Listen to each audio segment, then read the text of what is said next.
Hello વિદ્યાર્થી મિત્રો, બીકે science ઇન્સ્ટિટ્યૂટમાં આપ સૌનું ફરી હાર્દિક સ્વાગત કરીએ છીએ।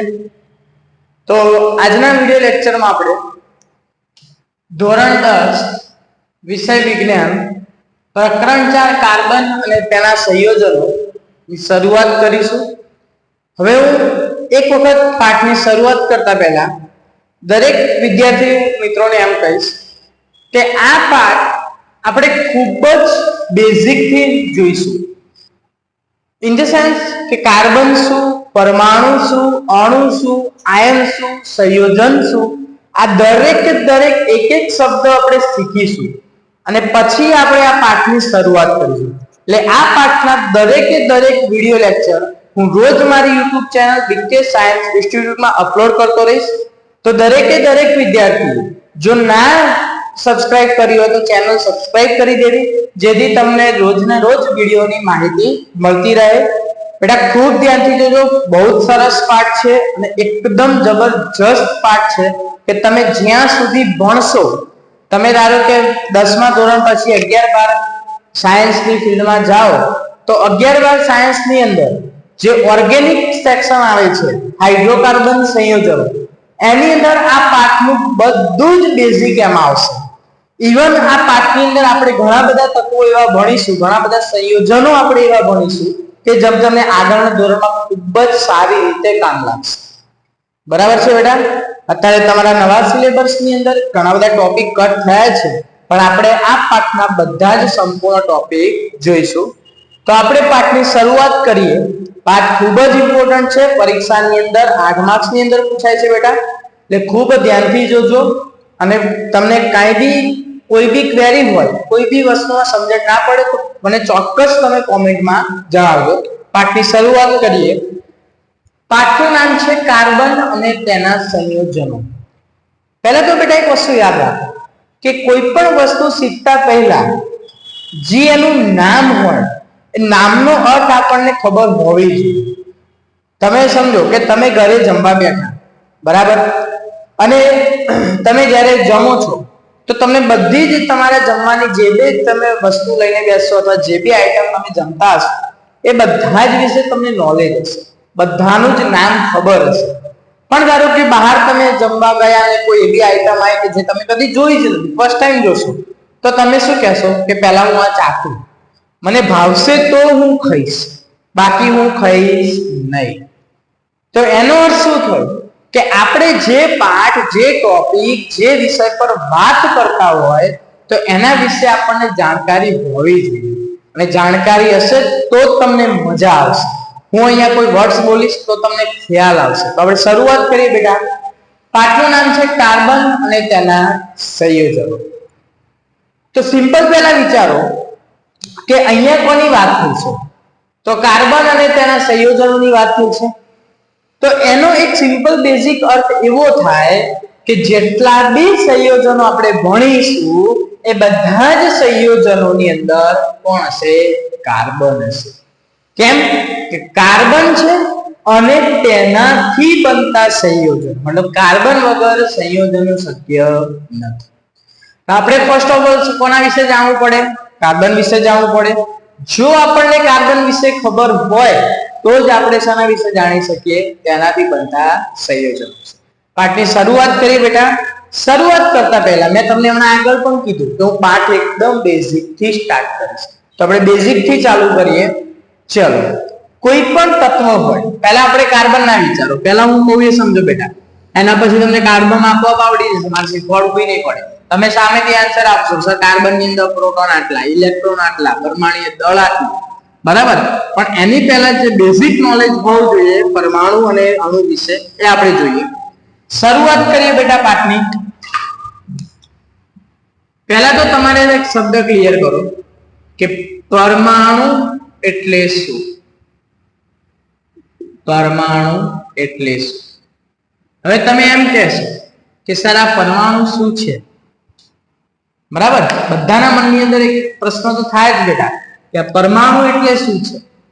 તમે ઘણી વખત આ શબ્દ સાંભળ્યો હશે, અણુ શબ્દ સાંભળ્યો હશે, પરમાણુ શબ્દ સાંભળ્યો હશે, સંયોજન શબ્દ સાંભળ્યો હશે, પણ પરમાણુ ડિટેલની અંદર કોને પરમાણુ કહેવાય તો એ સમજ। ચલો શરૂઆત કરીએ આપણે। ધારો કે માની લો કે એક માર્કર છે, બરાબર? માર્કર શેની બને? તો તમે શું કહેશો? પ્લાસ્ટિક અથવા ફાઈબર, તમે આવું કહેશો, બરાબર? તો હું એમ કહું કે ચલો માર્કર પ્લાસ્ટિક ને છે, વાત સાચી, મેં માની લીધું, બરાબર? પણ પ્લાસ્ટિક શેનું બને એ પણ આપણા મનની અંદર પ્રશ્ન થાય. પછી ધારો કે માની લો કે એ જે પ્લાસ્ટિક છે એ પ્લાસ્ટિક ને હું તોડતો જાઉં, મતલબ પ્લાસ્ટિક ને ઝીણો ઝીણો ઝીણો ઝીણો ઝીણો ઝીણો ભૂકો કરી દઉં, અને એટલો ઝીણો ભૂકો કરી દઉં કે એનો ગમે તે ચાળણીની અંદર આપણું આરપાર પાસ થઈ જાય. તો એનો અર્થ શું થયો કે એનાથી વધારે તો એનો ઝીણો ભૂકો થવાનો નથી. અને ઝીણો ભૂકો જો નહીં થવાનો, એનાથી ઝીણો ભૂકો થવાનો નથી, તો એ એનો નાનામાં નાનો પાર્ટિકલ્સ કહેવાય, નાનામાં નાનો કણ કહેવાય. તો એનો શું થયો કે તો મેં ભૂકો કર્યો, ઘણા બધા કણ હશે, તો ઘણા બધા જે કણ છે એ કણ બધા ભેગા થયા અને ભેગા થઈને શું બન્યું? પ્લાસ્ટિક બન્યું, બરાબર? અને પ્લાસ્ટિક ને આપણે જુદો આકાર આપ્યો અને એનાથી આપણે શું બનાવી? માર્કર બનાવી, બરાબર? અથવા પદાર્થ બનાવી. તો એનો શું થયું કે કોઈ પણ પદાર્થ હોય એ શેનાથી બનેલો હોય? તો કોઈ એક ચોક્કસ કણથી બનેલો. ધારો કે તમે સમજો કે તમે તમારા ઘરની અંદર દિવાલ તો હોય જ, દિવાલ શેની બને? ઈંટો, રેતી, માટી, કપચી બધું જ એ દિવાલ બનાવવામાં યુઝ કરે.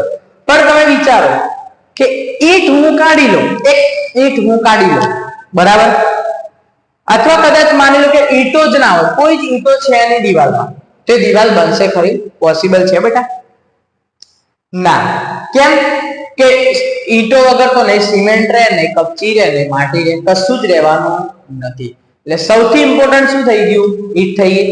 હવે આ દિવાલની અંદર ઘણી બધી ઈંટ હોય, એમાંથી હું એક ઈંટ કાઢી લઉં, તેવી ઘણી બધી ઈંટો ભેગી થઈ ત્યારે દિવાલ બની. તો એ એક ઈંટ જે મેં કાઢી એ ઈંટ આ દિવાલ માટે શું કહેવાય? પરમાણુ. અથવા એનો અર્થ એવો થયો કે પરમાણુ મતલબ એવો એક અતિ સૂક્ષ્મ નાનામાં નાનો ભાગ કે જેનાથી સમગ્ર વિશ્વની રચના થયેલી છે. એ કણને શું નામ આપ્યું બેટા? પરમાણુ. લખીએ આપણે વ્યાખ્યા. વિશ્વનો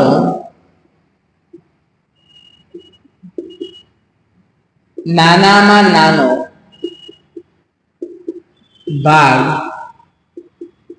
કે જે નરી આંખે જોઈ શકાતો નથી, તે નાનામાં નાના ભાગને પરમાણુ કહે છે. ખ્યાલ આવે બેટા? ચલો બીજી વ્યાખ્યા આવી પણ થાય. કોઈ પણ પદાર્થના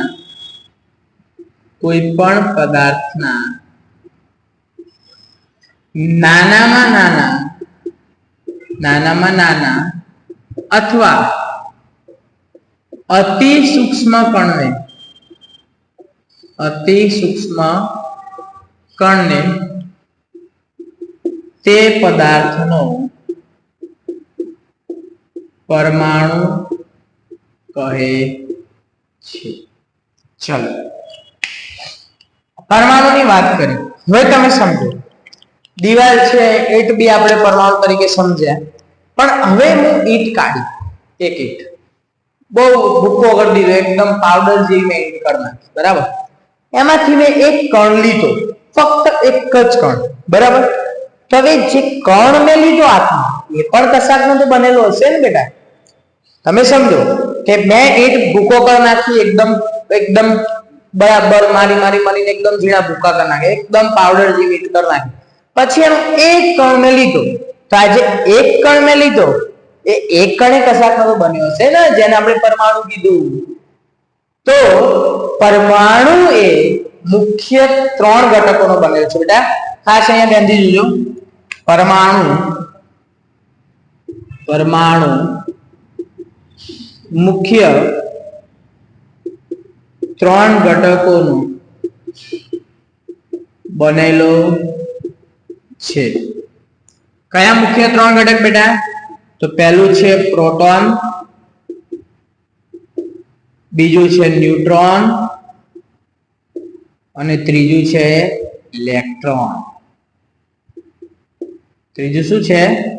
ઇલેક્ટ્રોન. હવે તમને એમ થશે કે સર આમાં આ ચેપ્ટર ને નાને શું લેવા દેવા? તમને એવું થશે બેટા, પણ આ વસ્તુ જો બેટા તમને નહીં ખબર હોય તો આ તમને નહીં આવડે. કેમ કે ધારો કે સમજો કે કોઈ પણ પરમાણુ અન્ય પરમાણુ સાથે જોડાય તો એ આ ઘટકોનો ઉપયોગ કરશે. એમાં ઓલમોસ્ટ આનો ઇલેક્ટ્રોન, પણ ઇલેક્ટ્રોન શું છે, પ્રોટોન શું છે, ન્યુટ્રોન શું છે, એમના સ્થાન ક્યાં છે એ તમને નહીં ખબર હોય તો નહીં ખબર પડે. બરાબર? એટલા માટે આ વસ્તુ આપણે જોઈશું. આગળ જોઈએ.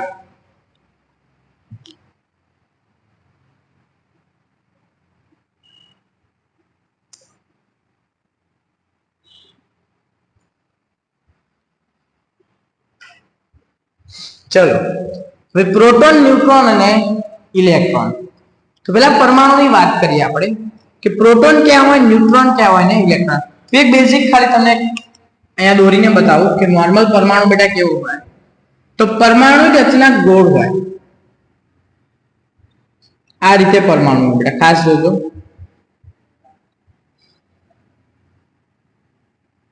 ચલો કેન્દ્રની અંદર બેટા પ્રોટોન અને ન્યુટ્રોન હોય. બહાર જે આપણે દોર્યું, જે બહાર આપણે રાઉન્ડ શેપ દોર્યો અને કક્ષા કહેવાય. કક્ષાની અંદર બેટા શું હોય? ઇલેક્ટ્રોન. ખાસ ધ્યાનથી જોજો. કેન્દ્રની અંદર પ્રોટોન અને ન્યુટ્રોન હોય, બહારની કક્ષાએ કોણ હોય? ઇલેક્ટ્રોન. હવે તમને એવો વિચાર આવ્યો કે મેં પ્લસ કેમ કર્યું, મેં માઇનસ કેમ કર્યું અને અહીંયા મેં કશું ના કર્યું? તો વિચાર આવ્યો તમને? જો બેટા એનું રીઝન સમજો. પ્રોટોન એ ધન વીજભારિત ઘટક છે. કેવો ઘટક છે? ધન વીજભારિત. મતલબ પ્રોટોન એ ધન વીજભાર ધરાવે અને ઇલેક્ટ્રોન એ ઋણ વીજભાર ધરાવે. એટલે ઇલેક્ટ્રોન ઉપર આપણે હંમેશા માઇનસ ચાર્જ લખીએ. કેમ કે ઇલેક્ટ્રોન એ પોતે કેવો છે? ઋણ વીજભારિત. ચલો અને ન્યુટ્રોન આપણે કશું દર્શાવ્યું બેટા? પ્લસ માઇનસ કશું નહીં દર્શાવ્યું. કેમ કે ન્યુટ્રોન એ વીજભાર રહિત છે. વીજભાર રહિત છે મતલબ એના ઉપર કોઈ વીજભાર હોતો નથી. હવે ખાસ બેટા આગળ જોઈએ. હવે તમને એમ થાય કે ઇલેક્ટ્રોન અહીંયા પ્રોટોન કેન્દ્રમાં, તો આ પરમાણુ શક્ય કેવી રીતે થાય? તો તમે સમજો, આપણને બધાને એક વસ્તુ બેઝિક ખબર છે કે હંમેશા સમાન ધ્રુવો હોય. ધારો કે આપણે આગળના ધોરણમાં ભણી ગયા કે ધારો કે ચુંબક હોય તો ચુંબકને 2 ધ્રુવ હોય, નોર્થ અને સાઉથ. અને બીજો ગજ્યો ચુંબક આપણે લઈએ એને અહીંયા નોર્થ અને અહીંયા સાઉથ. તો આ બંને ધ્રુવો જો બેટા અલગ હોય તો એમના વચ્ચે હંમેશા શું થાય? આકર્ષણ થાય. પણ એની જગ્યાએ આવું હોય બેટા N S S N. તો જો આ ધ્રુવો કેવા થયા? સમાન થયા. તો સમાન ધ્રુવો વચ્ચે હંમેશા શું હોય? અપાકર્ષણ. તો તમને એવો વિચારમાં આવ્યો કે ઇલેક્ટ્રોન તો આઉટસાઇડ છે, બહારની બાજુ છે, તો આ પરમાણુ સાથે જોડાયેલા કેવી રીતે રહેતા હશે? તો આપણે વાત કરીએ બેટા કે પ્રોટોન એ કેવો વીજભાર ધરાવશે? ધન વીજભાર. ઇલેક્ટ્રોન એ કેવો વીજભાર ધરાવશે? ઋણ વીજભાર. હવે એક ધન વીજભાર, એક ઋણ વીજભાર. તો બંને વીજભાર કેવા થયા? અલગ થયા. તો અલગ વીજભાર થાય એમની વચ્ચે શું થાય બેટા? આકર્ષણ થાય. અને એ આકર્ષણના કારણે પરમાણુ અસ્તિત્વ ધરાવે છે. ખ્યાલ આવે બેટા? ચલો આગળ જોઈએ.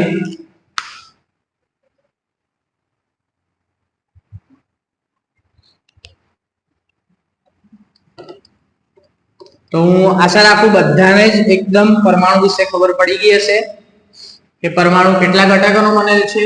3 ઘટકો. કયા કયા? પ્રોટોન, ન્યુટ્રોન અને ઇલેક્ટ્રોન. પ્રોટોનનું અને ન્યુટ્રોનનું સ્થાન ક્યાં બેટા? કેન્દ્રમાં. અને ઇલેક્ટ્રોનનું સ્થાન ક્યાં બેટા? બહારની સાઈડ, મતલબ કક્ષામાં. ઓકે ચલો હવે આગળ આપણે શરૂઆત કરીએ. અણુ એટલે શું? પરમાણુ આપણે સમજી ગયા. હવે અણુ એટલે શું? હવે સમજો બેટા. પહેલા આપણે ઉદાહરણ આપીએ. ચલો પાછું આપણે દિવાલ તરફ જઈએ. પાછી આપણે ઈંટ બહાર કાઢી દી, ઈંટ ને પાછી અંદર મૂકી દઈએ. તો હવે તમે સમજો, ઘણી બધી ઈંટો ભેગી થઈ બેટા. ઘણી બધી ઈંટો ભેગી થાય તો શું બને? દિવાલ બને. બરાબર? મતલબ શું થયો? બધી ઈંટો કેવી? સેમ જ દેખાવમાં, વજનમાં બધી ઈંટો કેવી? સમાન. તો એક જ પ્રકારના પરમાણુઓ ભેગા થઈ જે પદાર્થ બનાવે તેને શું કહેવાય? અણુ કહેવાય બેટા. જો અહીંયા આપણે વ્યાખ્યા લખીએ બેટા, ખાસ ધ્યાનથી જોજો. અણુની વ્યાખ્યા લખીએ. ચલો તો એક જ પ્રકારના અણુ એટલે શું? એક જ પ્રકારના પરમાણુઓ ભેગા થઈ જે પદાર્થ બનાવે તે પદાર્થને અણુ કહે છે. હવે અણુના ઉદાહરણ સમજો બેટા. ધારો કે સમજો કે હાઇડ્રોજન આપણે શું લખીએ? H2. ઓક્સિજન આપણે શું લખીએ? O2. નાઇટ્રોજન આપણે શું લખીએ? N2. ક્લોરીન આપણે શું લખીએ? Cl2. બરાબર? તો અહીંયા તમે સમજો કેટલા પરમાણુ છે બેટા? 2. અહીંયા પણ 2, અહીંયા પણ 2, અહીંયા પણ કેટલા? 2. તો આપણે કોઈ એકલો લખ્યો, કોઈ સિંગલ લખ્યો આપણે? ના. કેમ કે જો આપણે સિંગલ લખતા એ પરમાણુ થઈ જતું. અહીંયા આપણે કોની વાત કરીએ છીએ? અણુની. તો અહીંયા હાઇડ્રોજન કેટલા છે? 2, ઓક્સિજન 2, નાઇટ્રોજન 2, ક્લોરીન કેટલા? 2. હવે સમજો, બંને હાઇડ્રોજન પ્રકાર તો એક જ થયો. તો એક જ પ્રકારના બે ભેગા થયા. બંને ઓક્સિજન એક જ પ્રકારના બે ભેગા થયા. બંને નાઇટ્રોજન અને બંને ક્લોરીન. તો એનો અર્થ શું થયો? કે એક જ પ્રકારના બે કે બેથી વધુ પરમાણુઓ ભેગા થઈ જે પદાર્થ બને તેને શું કહે છે? અણુ કહે છે. તમને એવો વિચાર આવશે કે સર, કારણ કે હું અહીંયા લખું, તમને મનની અંદર એવું થાય કે HCl આવું થાય તમને, તો કે આને પરમાણુ ના કહેવાય? સોરી, આને અણુ ના કહેવાય? ના કહેવાય બેટા. કેમ ના કહેવાય? જુઓ, છૂટા પાડો, શું થાય? H+Cl-. તો બંનેના પ્રકાર કેવા થઈ ગયા? અલગ થઈ ગયા. અને અલગ પ્રકાર હોય ત્યારે એને શું કહેવાય? સંયોજન કહેવાય. શું કહેવાય? સંયોજન.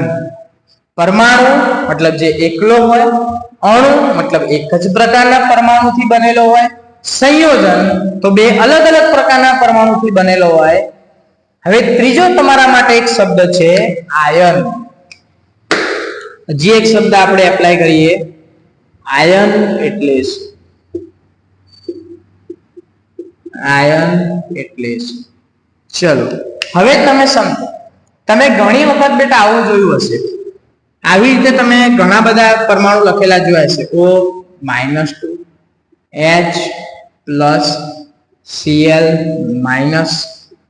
NH4+, SO4-2. તમે આવી રીતે ઘણા બધા વખત તત્વો જોયા હશે. હવે અહીંયા સમજો બેટા, આ જે +2 છે, આ જે +1 છે, કશું ના લખ્યું બેટા 1 સમજવાનું. અહીંયા કશું ના લખ્યું તો -1 સમજવાનું. અહીંયા +1 છે, અહીંયા -2 છે. આ બધા જે ઉપર લખ્યા એને કહેવાય વીજભાર. હમણાં આપણે આગળ વાત કરી કે પરમાણુની અંદર જે વીજભાર હોય, પ્રોટોન ધન વીજભાર, ઇલેક્ટ્રોન ઋણ વીજભાર. તો આ જે ઉપર લખેલું છે બધા શું કહેવાય? વીજભાર કહેવાય. બરાબર? અને જ્યારે કોઈ પણ પરમાણુ ઉપર આવી રીતે વીજભાર લખેલો હોય તો એને કયા નામથી આપણે બોલાવીશું બેટા? આયન કહીને બોલાવીશું. કે નહીં કે પરમાણુ શું કહીશું? આયન કહીશું. તો જો બેટા વ્યાખ્યા લખીએ. કોઈ પણ પરમાણુ પર ધન કે ઋણ વીજભાર લગાવેલો હોય ત્યારે તેને આયન કહે છે અથવા આયનીય સ્વરૂપ કહે છે। ખ્યાલ આવી ગયો બેટા? આ લેક્ચર ની અંદર આપણે કેટલું જોયું? પરમાણુ જોયું, અણુ જોયું અને આયન જોયું। સંયોજન માટે આપણે ડિટેલમાં આવતા વિડિયો લેક્ચરમાં જોઈશું। અને દરેક વિદ્યાર્થીને બેટા ખાસ કહેવાનું, બહુ જ મોસ્ટ આઈએમપી ચેપ્ટર છે, આગળ 11-12 સાયન્સમાં બહુ જ ઉપયોગી ચેપ્ટર છે, બરાબર છે બેટા? એટલે ખાસ તમે જો ચેનલ સબસ્ક્રાઇબ ના કરી હોય તો કરી દેજો, તમને રોજ આ ચેપ્ટરના વિડિયો મળતા રહેશે। Thank you.